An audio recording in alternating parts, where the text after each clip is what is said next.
Hey, Composing Gloves here, and today we're diving in, whatever. We're jiving, man. We are going to be doing inverted sevenths. I'm starting you off with some easier ones, okay? We're doing major 7, minor 7, and dominant 7. So you don't need to be worried about, are there like going to be diminished and half diminished stuff on here? Don't worry, there's none of that on here. I have made sure of it. So there is an answer key, by the way, so you can check your answers. But keep in mind, with inversions, there could be more than one right answer. So I'm going to give you some strategies to be successful at these exercises quickly so that when under pressure, you can fall back on these techniques to quickly achieve it. The best way, of course, is do the intuition method. So we're doing the same thing as we did in the triad exercises. We are creating specified inversions or labeling them. And so here are some labeling exercises. We're going to be labeling chords. Down here, we will be creating chords. And you'll see this stuff on tests, very common. If you can't do this, you will fail. So let's talk about, I need to cover a new piece of information. It's called ambiguous. So we can have ambiguous chord progressions. And I think I misspelled ambiguous. Maybe I didn't. I don't know if that's how you spell it. I'll have to check. Anyways. Ambiguous chords are chords that do not have enough information to tell us if that is the chord. So let's go over here. I'm going to add a measure here. I wonder if there's a keyboard hotkey for this. Pen measures. I'm going to give myself 4 measures. Okay, so what is an ambiguous chord? They don't come up in triads because you end up with just a dyad if you try and be ambiguous. But you can totally have ambiguous chords with 7th chords. So they are chords that have omitted the ability to tell whether they are major or minor, i.e. they're missing the third. So this will become more, this is like elementary knowledge for part writing, but right now it's like, what the heck, ambiguous chords. So let's put down a C major chord, a C major 7 chord. Cool. We know this is C major 7, but we could imply C major 7 and leave the third out. If we leave the third out, this is like a mystery. Like we don't know. It's very useful musically because you can sort of shroud your harmony in a bit of mystery before revealing like what it is that you're doing. But here, this is an ambiguous chord. You almost always want to put the third in. It's like a rule. It's literally like, well, not a rule. It's a big guideline because of that reason. People need to be defined. Back in the day, good harmony writing was like very well defined. It was like you were slapping the listener with the key you're in. And so if you have a bunch of C's and G's, it's very ambiguous. But you've got this 7th, which helps outline the keys, sort of. It becomes this confusing ordeal. So we need the third. However, if we're missing the 5th, we can still tell C to E is still a major third. So we can still tell what this is. A lot better. You could come up with some counterexamples, but generally this isn't considered ambiguous. It's not.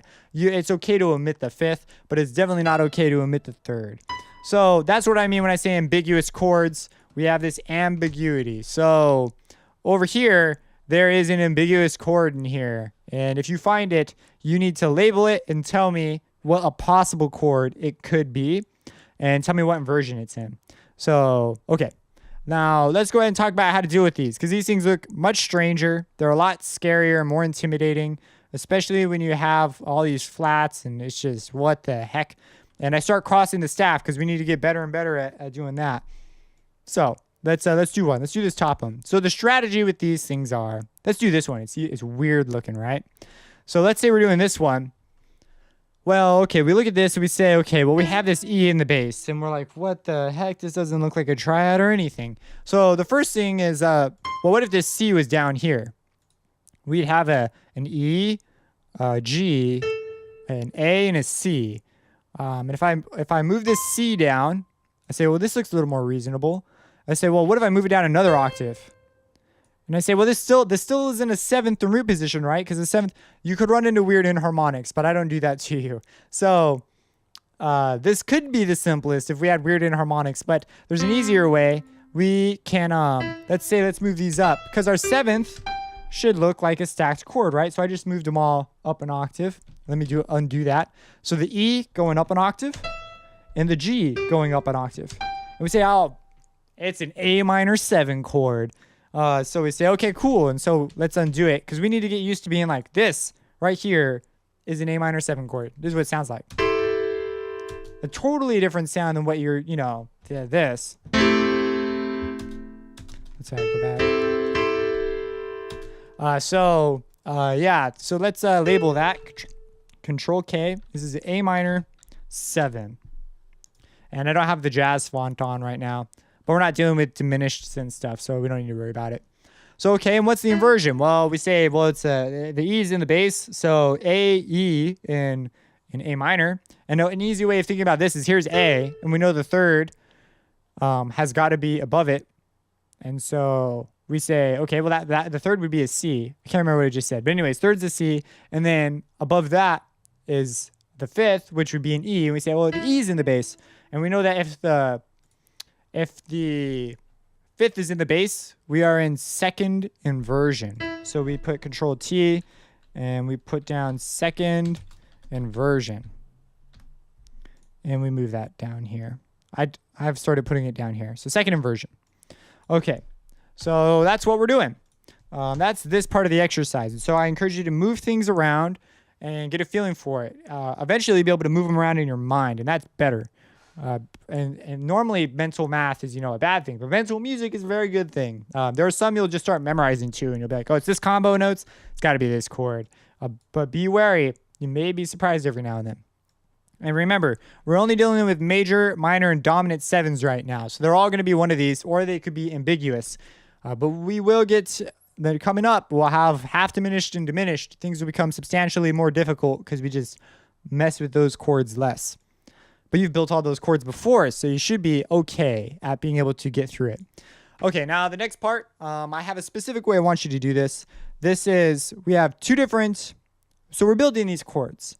But I want no ambiguous chords, first of all. So all your chords should be defined all the way. There should be no ambiguity in your chord.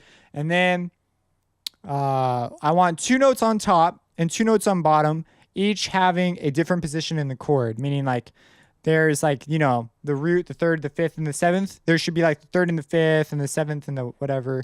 I care more about the inversion being correct. I can't remember if I adhered to this the whole way through, but basically I want the inversion to be correct and 2 notes on each chord. I don't care so much as everything's there as long as it's not ambiguous and there are 2 notes on each chord. So 4 notes the way through because I want you to get better at this for part writing reasons. So let's go ahead and do one. So the first one's G7. So we know the G7's G, B, D, and F. And if we can build it in root position, if you can't remember. So we put it down. And it just so happens we don't need like naturals or anything. So we say, okay, cool. Well, I know that I need first inversion. So that means that a B has got to be in the bass. So if I were to like write this out, I'd say, okay, well, first inversion, we need the third of the bass, which we just discovered is a B. So I come down here, I put a B down. And then I say, well, okay, now it doesn't matter after the B's down. I can put any notes above it. The B's in the bass, it's first inversion now. Now I just have to make sure it's a G7.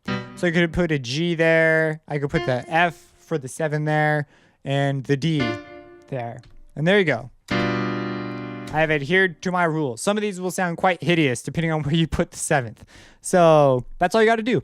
And that's the strategy for easily doing it. That's how I do it. Now I think of, when I get to stuff like this, I start thinking of pianos. I play the piano an awful lot. And so I just see pianos in my head. And that's how I build them a lot quicker.